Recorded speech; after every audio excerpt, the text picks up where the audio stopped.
কিন্তু আজকে পশ্চিমবঙ্গে আমাদের কি অবস্থা বলুন? আজকে কেন আমরা রাম রাজত্ব চাইছি?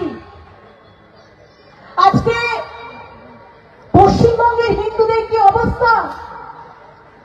আমরা দুর্গা পুজো করতে পারছি না, কারণ এখানে দুর্গা পুজো করতে গেলে পুলিশ এসে বাধা দিচ্ছে।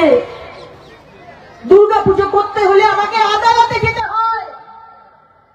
আজকে এই পশ্চিমবঙ্গে, যে পশ্চিমবঙ্গ দিয়েছেন ডক্টর শ্যামাপ্রসাদ মুখার্জি বাঙালি হিন্দুদের একমাত্র বাসস্থান, সেই পশ্চিমবঙ্গ যেন আমরা চিনতে পারছি না।